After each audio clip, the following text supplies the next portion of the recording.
A paz do Senhor, meus amigos, boa noite a todos. Passando aqui mais uma vez para deixar uma palavra para os nossos irmãos aqui do YouTube.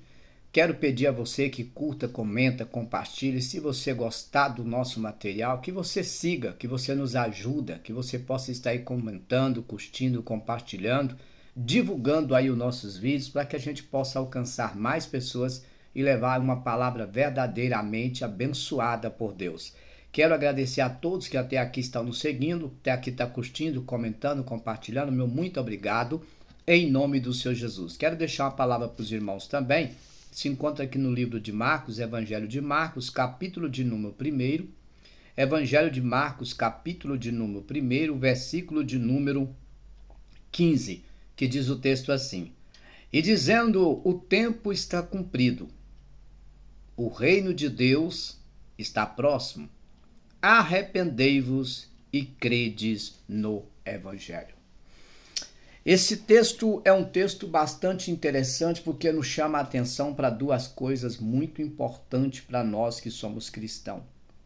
Ele, dentro desse verso de número 15, aqui do capítulo 1 do Evangelho de Marcos, nós temos pelo menos 3 revelações muito importantes, essenciais para a nossa vida, eu diria. Primeiro, o tempo está cumprido, ou, em algumas traduções, está se cumprindo.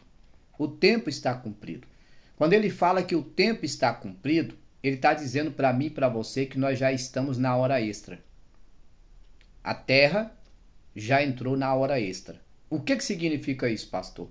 Significa que a qualquer momento isso aqui pode acabar. Nós estamos na hora extra.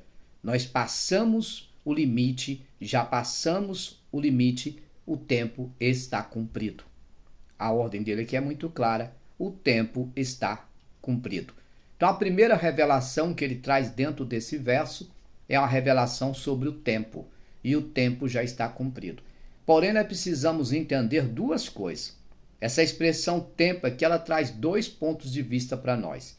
Primeiro, o tempo, na questão terrena. O tempo do arrebatamento, o tempo da vinda de Cristo, o tempo da humanidade. A primeira questão aqui fala sobre o tempo coletivo, isso é, o tempo de Jesus voltar já está cumprido. Estamos na hora extra. Então a primeira coisa que ele fala do tempo, ele vai dizer 2 coisas aqui dentro dessa palavra, e essa expressão, o tempo está cumprido, traz menção de 2 coisas. Primeiro, do tempo coletivo, isso é, a igreja a qualquer momento pode ser tirada da terra. Segundo princípio aqui que ele atua dentro desse próprio texto é o tempo individual. O que significa tempo individual? O meu tempo, o seu tempo, o nosso tempo. Significa que não dá mais para brincar. Significa que não dá mais para fazer graça. Significa que não dá mais para perder tempo.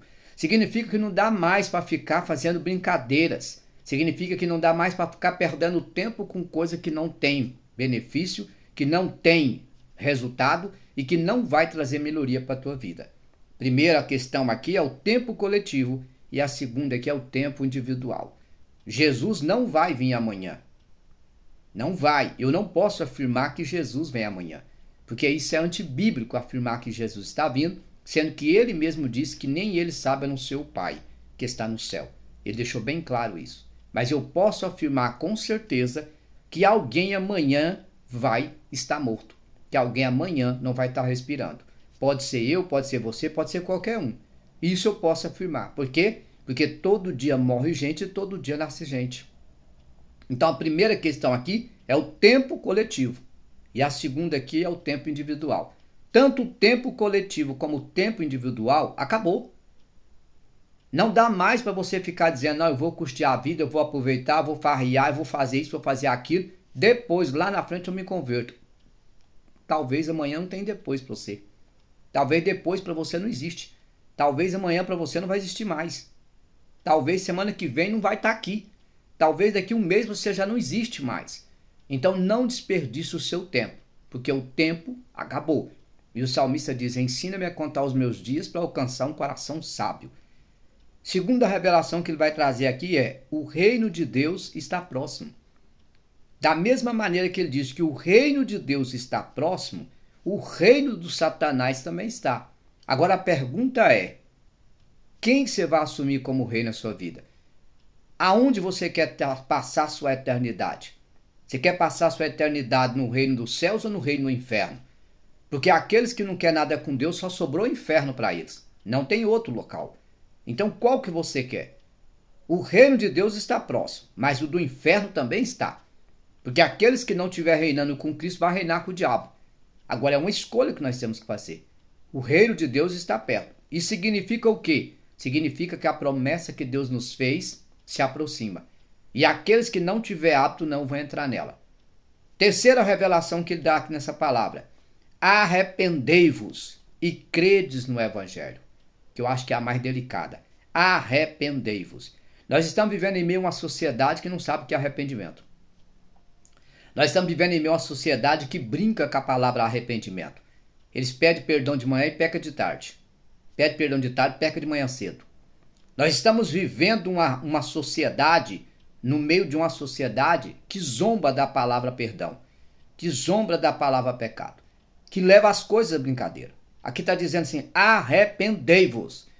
A palavra arrependimento aqui significa voltar atrás, consertar, pôr a casa em ordem, mudar ações, mudar atitude, uma volta de 190 graus. É isso que ele está dizendo. É você voltar atrás. Arrependei-vos. Arrepender. Arrependimento. Nós estamos vivendo um mundo que as pessoas fingem que se arrependem. Elas demonstram arrependimento de acordo com a necessidade. O seu arrependimento tem prazo de validade. Geralmente o período do arrependimento é o tempo que você gasta para a pessoa que você machucou fazer as pazes com você, para você voltar a fazer a mesma coisa. E ele termina o verso dizendo, e crede no evangelho. Não adianta você estar na casa do Senhor se você não respeita a Bíblia. Não adianta você andar com a Bíblia na mão se você não respeita a Bíblia. Não adianta você citar textos bíblicos se você não respeita a Bíblia. Não adianta você dizer que é temente a Deus se você não obedece a Bíblia. Não adianta você se dizer que é cristão se você não nascer de novo e estar debaixo daquilo que está escrito na Bíblia. A Bíblia diz claramente, conhecereis a minha palavra e a minha palavra te libertará. É impossível um cristão entrar no céu sem o conhecimento bíblico. Porque a Bíblia diz claro, conhecereis a minha palavra e a minha palavra te libertará. O que liberta você é a palavra. E eu não estou falando da dificuldade dos analfabetos de ouvir ou aprender, não. Eu estou falando daquelas pessoas que conhecem a Bíblia, lê a Bíblia, mas não respeita ela como deveria respeitar. Lê a Bíblia como se fosse um livro de história e não como um manual que pode mudar a sua vida, com potencial de transformar você a qualquer momento. Que Deus possa te abençoar. Querendo Deus, amanhã estamos de volta. Um ótimo final de semana para todos. Muito obrigado você que curte, comenta e compartilha. E se puder, nos siga. Vai ser um prazer ter a sua companhia juntamente conosco. Fica na paz, bom descanso e um ótimo sábado para todos.